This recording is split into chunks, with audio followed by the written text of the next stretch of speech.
Now, this particular chapter is known as Pilegesh Begiva. The incident of Pilegesh, what's a Pilegesh? That's a word we should know. Pilegesh means a concubine. It's the special, it's really a very ugly incident, as we will soon see, concerning this concubine, and this ugly incident took place in the place called Giv'ah. And as we proceed and see what the ugly incident was, you will see a lot of parallels between this incident and the actions of Sodom and Amorah in the Torah. And here we're talking about Jews, so it's really shocking to see this. But like our commentators say, not only does the Torah tell us the good things, it tells us the bad things too. Okay. Rabbi, what chapter are you on? I'm on chapter 19, verse 1. We did a few. I know we did the first three sentences last time that we met. But let's start from the beginning again. Okay, first sentence. Wasn't those days, there was no king. As I mentioned before, there was no real leadership, not just a king. There wasn't any judge. The leadership was poor. So many people just did what they felt like. There was a certain Levi, a person who came from the tribe of Levi, or B'Yachosei Har-Ephraim. He lived at the foot of the Mount Ephraim. And at that time he took a wife as a concubine. Now, Beit Lechem Yehuda, from Beit Lechem Yehuda. How do we define a concubine according to the Torah? What is a concubine?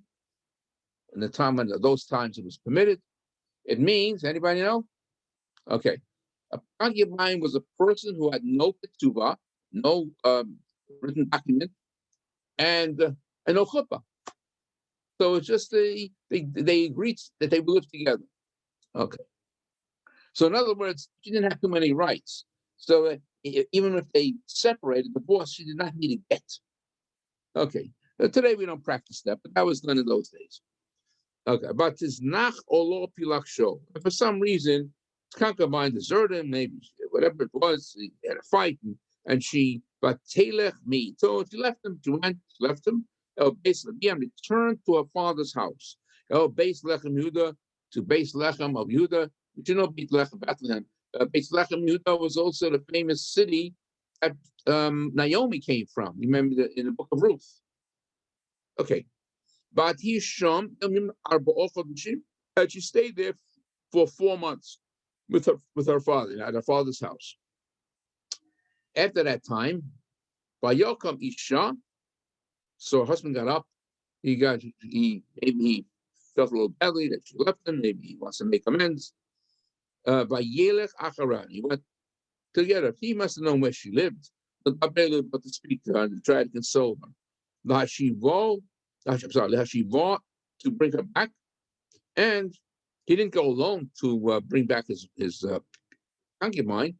Naro Imo. He took a servant with him. B'tzemet chamorim, and 2 donkeys, pair of donkeys. But to be Beisavia, and when he came, it says that she brought him. Mostly must have made amends, and then she brought him into her father's house. And the father of this woman saw hhim. So he's very happy that we're getting back together. He was very happy. I mentioned, I think last time when we met, I mentioned that notice at the beginning, she's called Isha Pilegesh. She's called a concubine. And over here, what is she called? What does Hanara mean? A young woman. It's different names. And I pointed out last time that Abraham also, his boy. A young woman? Excuse me? A young woman? Naro is a young girl. She must have been young. Yeah. And but at the beginning, she was called Isha Pilegesh. We had to see sometimes that the names change. I think I mentioned. Let's look. If you have the book of Genesis, the Bereshis, look in chapter 14. Yeah, it's very important. I have a moment to see the parallels. Bereshis, Genesis 14, verse 14. But Isaac was called a Nahor. Bilka was a Peleget before. You're being cut off. Hello? Yeah, Bilka was a Peleget before she was a wife. Yeah, well, she wasn't a full-fledged wife at that time. I think eventually she became a full-fledged wife. Yeah. After Rachel died? Maybe. It doesn't say it. But Bilhah and Zilpah, both of them were, like they were called maid servants, but they were like a concubine. They were not full-fledged wives at that time. Where am I now? What did I say? Chapter 14, verse 14. Now remember the war of the 4 kings against the 5 kings? Well, if you look at the chapter 14, verse 14 in the book of Bereshit, the book of Genesis, Vayishma Abram, and Abram heard that his brother, in this case it was his nephew, but Achim could be also a close relative, that he was captured during that war. Then what does he say? He he armed his disciples, or trained his disciples. So the ones who lived in his house, Shimona Asor Shlosh Meos, 318 of them, and they went ahead and sued those kings who captured Lot. They sued him until the place of done. And then if you look a little further in the same chapter, in verse 36, no, it can't be. In verse, getting it, verse 14, verse 15, no. Yeah, if you look at the next verse, look what he does. The first verse, it calls them disciples. The second verse, it says, he divided his camp. Abram divided his camp. He and his servants. Now they're called servants. Beginning was called disciples. Now it's the servants. To change their name. And Rabbi came and he smote those kings. And then, if you look a little further, in verse 24, when he captured, Avram was victorious and he brought back all the property and the booty, and the king of Sodom said, "You take all the property, you can take it." And Avram said, "No, I don't want anything." Now he calls them the young men, Na'orim. Only what the Na'orim, if they want these young men that are with me, give them some of the booty and whatever you took back. Okay, so you see, Abram also had 3 names for the same people. First, he called them his disciples. Then he's called his servants, and now he calls them the young men. So that happens. The same thing over here.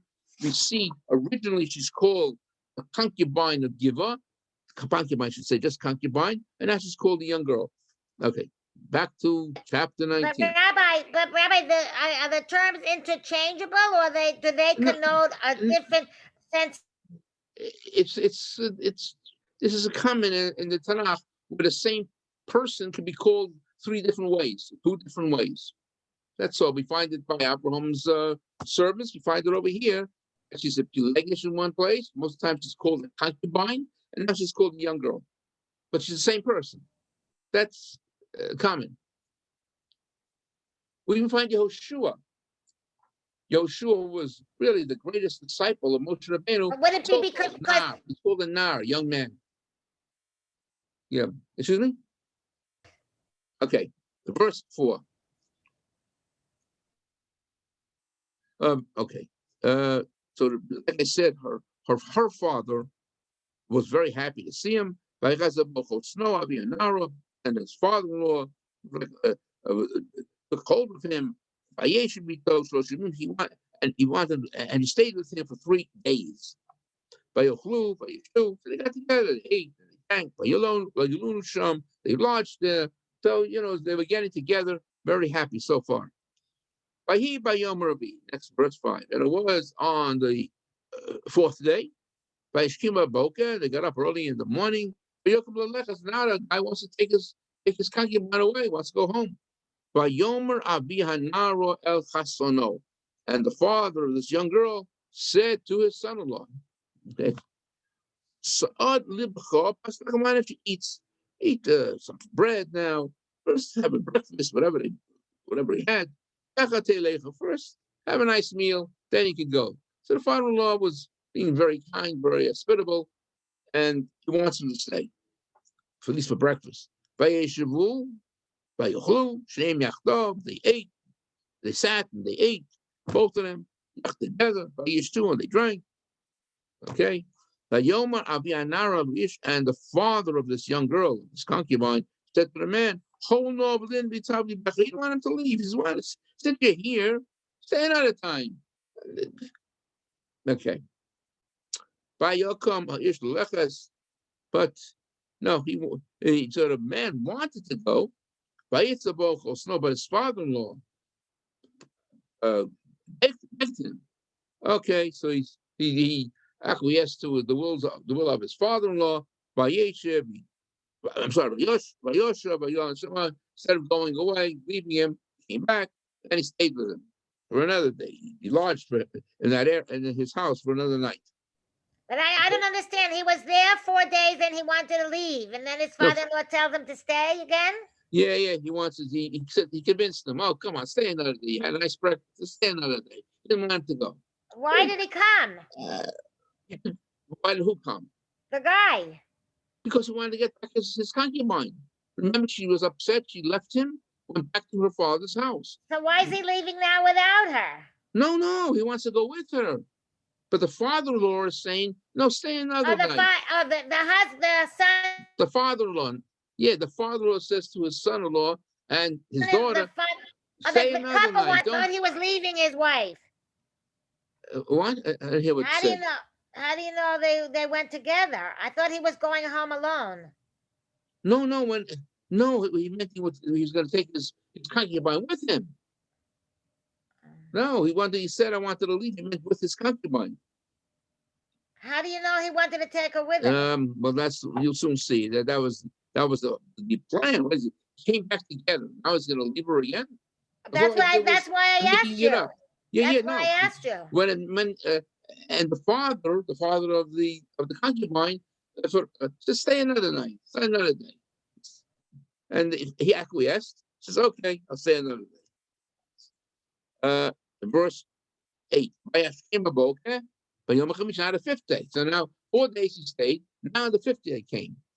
And he wants to leave. Again, the father of the young girl said, okay, have some meal with you, eat a little something. This mama who and linger on until the end of the day, and then you go. Again, okay, they both ate. Okay. Now, again, the man wants to leave. Who? Here it is. It says, "Who he and his concubine and the young man that he had serving him, servant." But again, the father said to him, Avianar, the father of the young girl, the day is coming to an end. The sun is going down, setting in the west. Linu no, lodge here. Paul again, he tells him, the day's coming to an end. Stay here. Your heart should be happy. So again, he's trying to stall him. He liked him. Maybe he wanted to say another day, and he wanted his daughter. He wanted the daughter with him, and so on. And tomorrow, early in the morning, you can leave. Then you go back home. Now this time, it's enough already. He's staying with him for 5 days, and now he wants him to stay overnight and leave the next day. So clear in verse 10, below avo istalun. No, the man did not want to lodge him. It's enough already. By Yokam, by Yelech, and he got up and he went. By Yavo ad nochak Yevuzi Yerushalayim, and he traveled until the Jebusites, really near Yerushalayim. Remember, they were at this time of history, the city of Yerushalayim had also a Canaanite tribe, the Jebusites. And the Jebusites were not thrown out of Jerusalem until David HaMelech, until King David's time. But at this particular time in history, there were the Jebusites, one of these Canaanite tribes, resided in a certain part of Yerushalayim. And this man, with his concubine, happened to come to the part of Jerusalem where the Jebusites were. Okay, that's what say. Where was this? Where am I? Yeah, and it says Yerushalayim, which is eventually going to be city of Jerusalem. And he had 2 donkeys. 2 donkeys laden with all his needed goods for the trip, and his concubine was with him. Okay, and happening to come towards Jerusalem, but to the part where the Jebusites were. Okay. They were in the area where the Jebusites were. By Yom Rad Ma'on, the day was approaching, the night was approaching, the day was going down, the sun was going down. So they didn't have hotels then, they didn't have anything like that. The usual procedure would be that somebody should invite them in. That was the procedure in those days. By Yom Hanar, Eladonov. And the young man said to his master, why don't we go to the Jebusite city and let's lodge over there? No, the man felt that was a bad thing to do, because maybe they were somewhat hostile to the Jews, these Jebusites. It was a Canaanite pagan tribe. The master said to the young man, we should not go to this Gentile city. It's not from Bnei Israel. As I said, at that time, the city was held by the Jebusites, and Israel did not control it. If you remember, that was the whole problem that Yeshua warned them before he died. Make sure you drive out all these Canaanite tribes, because eventually it will cause problems. So same thing over here. You see that he was concerned about that. Look, the Jebusites, a Canaanite tribe. Who knows what will happen to us? They're not too happy with us. Okay. So instead of going to Yerushalayim, it's held by these Canaanite tribes, not Jews. Well, let's go to Gibeah. Okay. Let's go, and we're nearing the Gibeah, and we'll lodge in one of these places. We'll line up a Gibeah, we'll lodge in Gibeah, or Rama, or a city near it, Rama. Okay. Verse 15. Vayavru, vayalechu, and they passed by, they're traveling, and they came. Vatavolehem Hashemes, the Shemesh was just about going down to the Eitzel Hagiva, as they were entering the city of Gibeah, the sun was going down, and Gibeah was a city that was under the leadership of the tribe of Benjamin, of Benjamin. Okay. Verse 15. They turned there, to live in the place of Gibeah, to lodge in the place of Gibeah. They came, and they settled in the city, in the street of the city of Gibeah. Now, not one person invited them into his house to lodge. At that time, there weren't hotels as such as we know it today.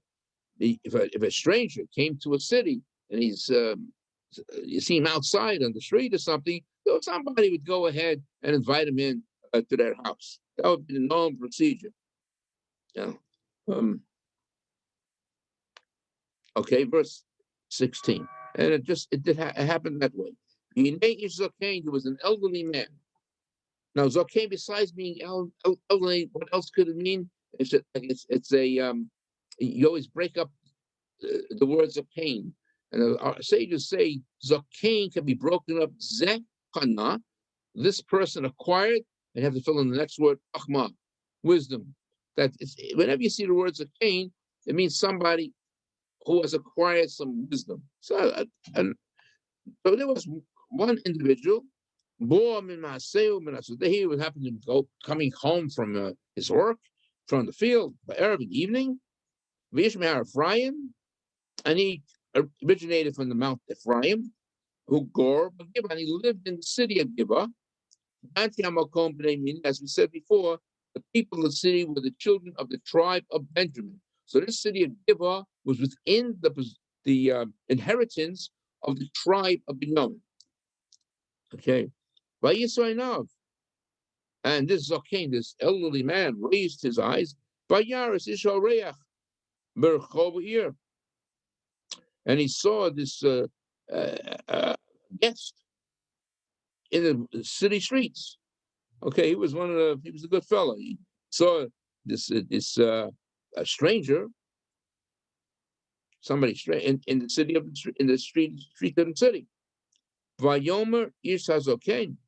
And then said this elderly man or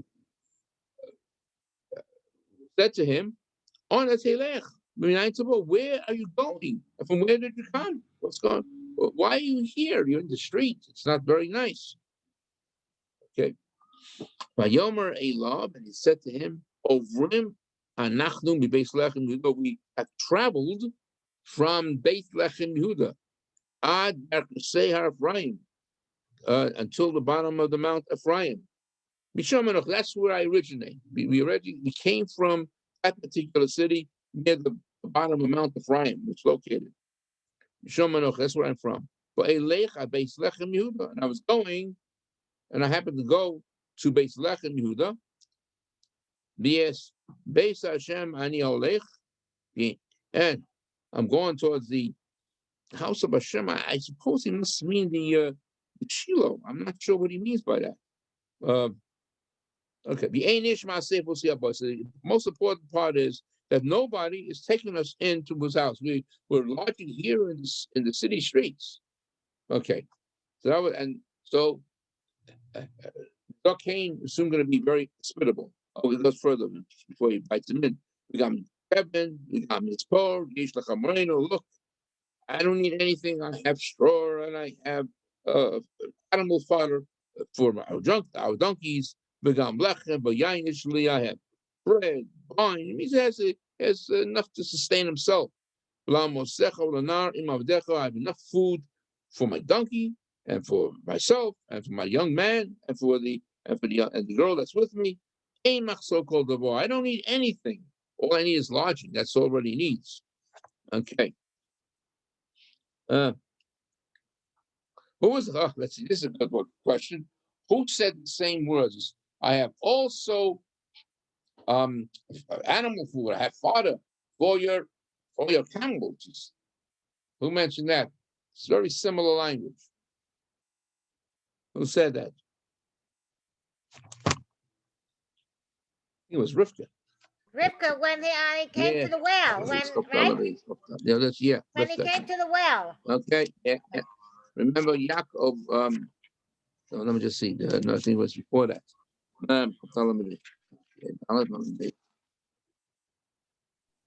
Eliezer. Days. Yeah.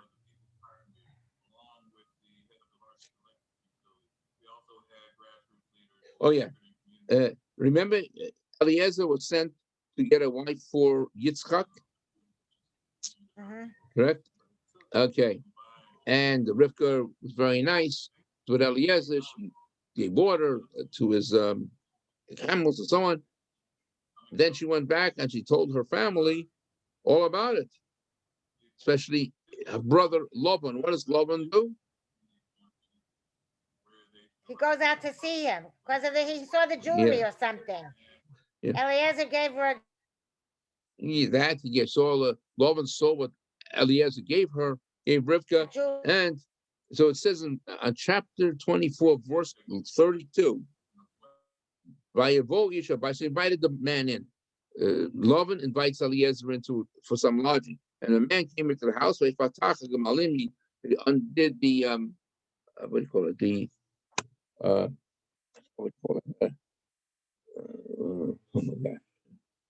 The muzzle. That's it. And he undid the muzzle.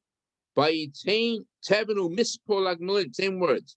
Tevin umispor. He went ahead and he gave straw and food to the camels. Same thing over here. Tevin gamispo. Same words are mentioned over here in the book of Judges. Evan and Mispah. Okay. So, Rabbi, is Yeah. it supposed to remind you of a similarity, or was just normal for somebody to give them That water would be in the store? normal procedure in those days. Stranger came to town, and he had his own goods, and he's in the city, he has no place to go. So you invited him just to sleep over for the night or something. That would be a very big mitzvah. Laban, even though he himself was not a very good guy, but when he saw that Eliezer gave Rivka all this jewelry and so on, and he ran out and says, "Oh, just don't stay here. Come on in, and we'll have food for you and everything." Yeah. So this man is doing the same thing. He was not, he's going to be very hospitable and try to bring this this man, the stranger, with his concubine and his young man into his house. What was it? Well, Lavan had an ulterior motive. Are we to assume that this guy has an ulterior motive? No, you're going to see. He happens to be a nice guy. This fellow who's going to invite them in is a nice guy, and then you see the bad things that can happen. So around verse 20, Vayomer Ish, the man said, this elderly man said, Shalom Lach, peace be with you. Good, welcome I welcome you. In fact, don't worry about it. All what you're lacking, I'll give you. Don't worry about food, nothing. I do not want you to sleep here in the street. So he's a good guy. He wants this person to come in and lodge with him, and has anything that he's lacking, he will give him. There's plenty of food and whatever it was that he needed in his house. Okay. Then it says, verse 21, and he brings him into his house. And he prepared food for his donkeys. And to wash their feet. That was common. And they ate and they drank. Who else said that when he invited them into his tent, he says, wash your feet. You know that. When they go to the base of Migdash, they wash their feet. That's true. They took off their shoes. But we find somebody in the Torah who tells the guests to wash your feet. By Abraham, he tells those three angels, or he found out that were angels eventually, wash your feet. Now, why do you say when that? Because at that time they used to worship sand. So he didn't want that to be in his house, so he told them to wash their feet. Yeah, but anyway, that was a common thing. But you're right, in the Beit HaMikdash, to wash their feet, not just their hands and feet, before the service in the Holy Temple was performed. Okay, so he brought them into the house. They washed their feet. They ate, drank. Okay, so he was a very nice fellow. Okay, now here's. How do you know? What I'm still going to say. If somebody invited me into their house, I wouldn't go. Well, that's you, but it's different. Here you're living in different times, and that was an acceptable thing. However, you're going to see what I mentioned before. It's going to be very bad now. Just think about what happened with Lot when he invited those angels in, right? And it was very nice to them. And what happened in the story of Sodom and Gomorrah? What happened when Lot did that? Huh? What happened? What happened in Sodom when Lot invited the angels in? What? That I'll give you my daughters. People came to and Lot said, "I'll give you my daughters." Yeah. Okay. Look what it says over here. Here you're going to see similarities to the Sodom story, and over here, he was a nice guy. He invited them in. Okay, Lot also. Lot invited in those angels, and then they surrounded his house, and they wanted people of Sodom very angry.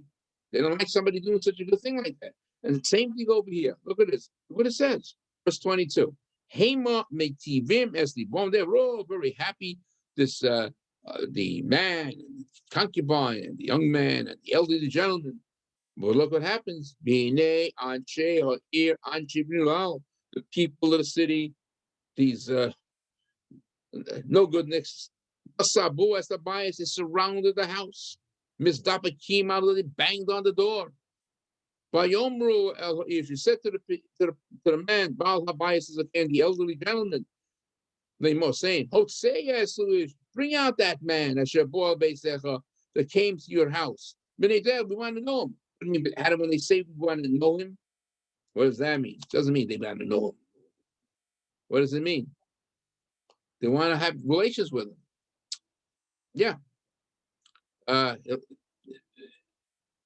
Okay. So it's very similar to the people of Sodom. Not all, they wanted also. They want this guy. They wanted these angels to come out. And remember, Lot said, "Oh, I'll give you my daughters," but they didn't want that. They didn't. That wasn't enough for them. That wasn't good. So same thing over here. They want this man out. Okay. And the elderly gentleman went out to these people, the head of the household. No, don't do anything harmful to these people. And if you know, Lot said the same thing. Lot went outside when the people of Sodom surrounded the house. And what did he tell them? What did Lot tell the people? He said something else. He said, who is he going to send out? He said it before. His daughter. Right. He said, I'll send out my daughters and have relations with them, but don't touch my guests. So he said the same thing. Not exactly the same. He said to them, Alachai, please, don't do this to my brothers. Don't do anything bad. This man has come to my house. Don't do such a terrible thing. Because what did they, this disgusting thing you want to do? They want this the man to send out the man, the person in the house, and to molest them or have relations with that man. So what does he say? Also not such a great thing, but something similar to Lot. Lot said, I'll send out my daughters. So he's saying, I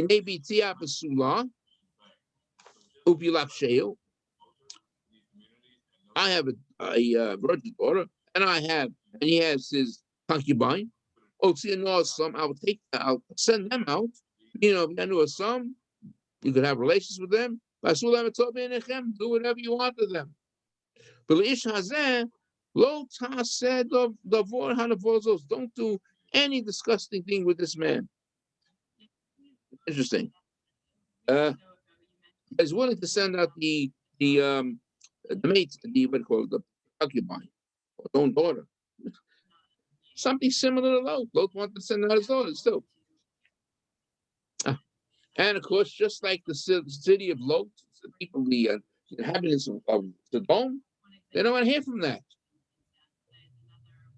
Below of these people also, the people of the city of Gibeah, they don't want to hear what this old man said. So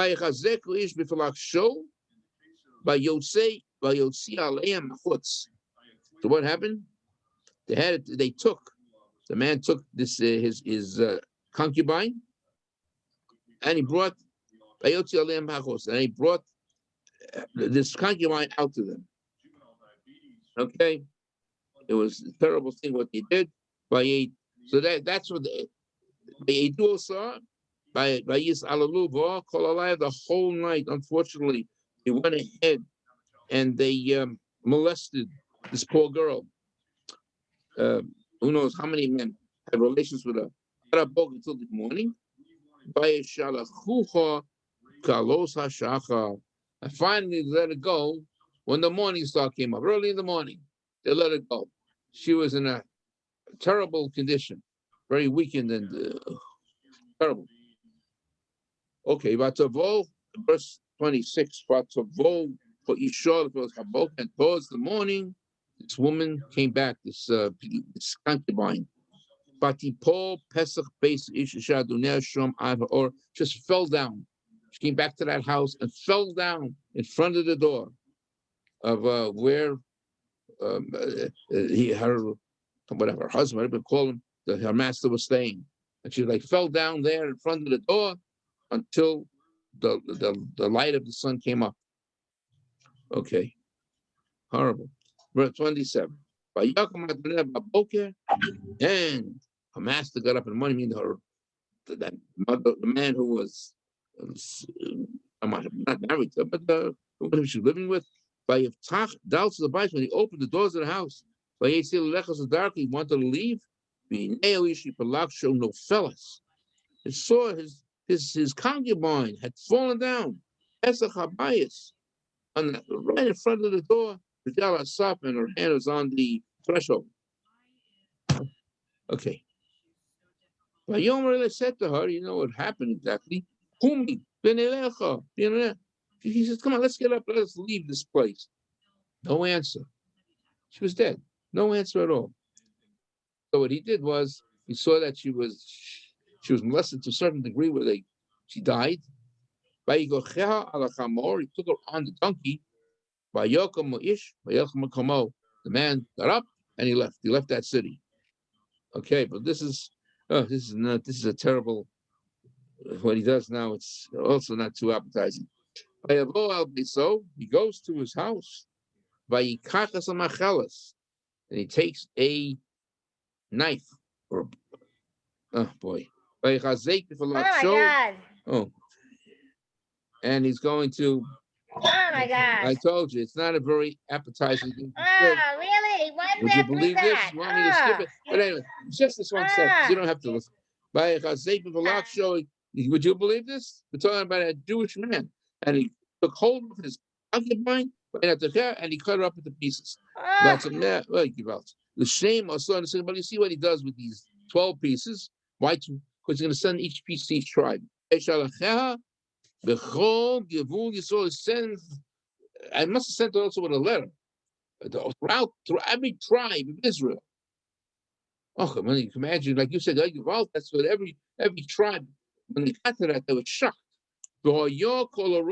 Anyone who saw this, we never saw it. Never such a thing never happened. By the time the people of Israel came, departed from Egypt, to this very day.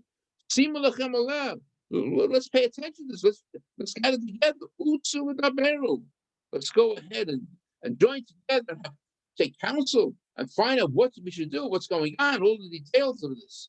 And you'll see next week, Master Hashem. So does he get punished? Oh, yeah. You will see because of this. All the tribes sent soldiers, and they nearly annihilated the entire tribe of Benjamin because of this. And that's why Benjamin was always the smallest tribe.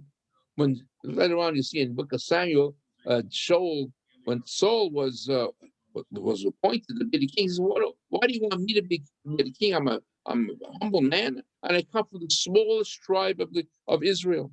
So I'm not very important. Okay, but that's going to happen next week. Like I said, this is not a very appetizing incident. It's a disgrace, but it's a Solomon Amora incident. They would do similar things, right? Okay, so you see the relationship between what happened. Something to look forward to. What? Okay, the bad part happens now. Finished already. The next chapter is until the end of the book.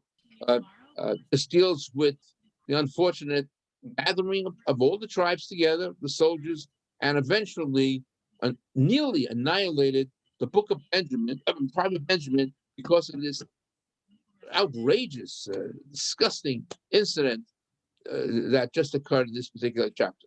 And on the other hand, why didn't he marry her? I don't know.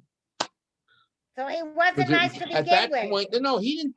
No, he purposely did that in order that the tribe should see what the city of Gibeon Benjamin did. I thought that was a very nice thing to do, but maybe he could just send letters without to the buried woman. But this is the story. This is the way it happened. Disgusting, like I said. Oh gosh. But okay, this is reality. This is what happened. And like I said, Mietz Hashem, we'll see that because of this this disgusting incident. It's appalling. Unfortunately, the tribe of Benjamin was nearly annihilated. Okay. Okay. Yes. I wish I could have ended on a better note than this, but that's the way it is. So you see this. It's terrible, right? Yeah, I agree. But it was a Sodom way. It was a Sodom way. Sodom and Gomorrah would have. Well, I don't know. It doesn't mention that they did an incident like this, but that's what they used to do. They used to, rape girls and kill and do all sorts of things. Okay, let's meet in Yad Hashem this Thursday. What do we discuss? The Pasha. Pasha. Oh yes, a beautiful Pasha. Pasha B'Shalach. So, about the month. So should he have sacrificed himself to save his wife, his Pelegish? Instead of giving her, should he have sacrificed himself? How could he? They didn't want him. They wanted him originally. No, see, that's why they took her. Yeah, then it said they grabbed her. Because he wouldn't go out. I don't know about that. I have to look at it. I don't know if he didn't want to go out, but they grabbed her. It says they wanted him. And you're right. Okay. That's why they grabbed her. They wanted her. They wanted to have sex with the girl. Whatever it was a disgusting incident. No, they wanted him first. Yeah, you're right. They wanted him first. But then they grabbed his. So should he have gone out to save her? No, he didn't. Should he have gone out to save her? Anyway, because maybe you sent her out because she's a Pelegish. She's not a full-fledged wife. So she's like a secondary person. You're right. So he didn't want to give up his life for her. I don't know, But anyway, this is the way it happened. They grabbed her, the Pelegish, the concubine, and they, what am I tell you? It's not something that we should be proud of. Okay, thank you. I tell you, but because of it, that's the sad part. Also, because of this terrible incident, nearly the whole tribe of Benjamin was annihilated. You will soon see the next two chapters to the end of the book. Okay, let's meet Thursday and speak about something a little more pleasant, like the Man. Beautiful thing, the Shira, the Song of Moshe, to be able to sing better. And also the Haftorah is also is another song. What song do we have for the Haftorah for next week? Whose song? Who? Well, Miriam does also sing, but for the Haftorah, who was also we covered it. Yeah, we did. Deborah. Right? Remember this book, the book of Judges? We have the Shirat Devorah, Song of Deborah. Mm-hmm. Yeah, okay. So it relates, just like Moshe sang a song of after the Egyptians were drowned in the Sea of Reeds. Likewise, when the Jews were victorious over the enemy, they sang the song of triumph. It relates to the Parsha. Okay, have a good day. Yad Hashem will discuss something more pleasant this Thursday. I'm sorry I had to learn this, but that's life. This is what happened. Thank you, dear Rabbi. Rabbi, thank you. Learning your day or something. Maybe you feel badly about it, but this really happened. Okay, take care. Feel good. Any other questions? Yeah. No, sir. Thank you. Okay. Thank you, Rabbi. Take Sorry care. I came late. I couldn't get back before. But What happened? I said I couldn't get back before, and with the weather, I had a little detour, so I came late. It's snowing. It's a little. It's not here. It's not that much. It's just coming down a little bit. No, but when you carry packages in the snow with an umbrella, it's not easy. That's hard. That's hard. So I had to take a detour. It was complicated. So I'm sorry. Okay. Have a good day. Good day, everybody. Thank you. Keep safe. Happy And we'll Tu meet again B'Shvat. Thursday night in Yetz Hashem at 8:00. Yeah, happy Tu B'Shvat. Oh yeah, Thursday is Tu B'Shvat. Wednesday night really it starts. Yeah. And the custom is to eat some foods that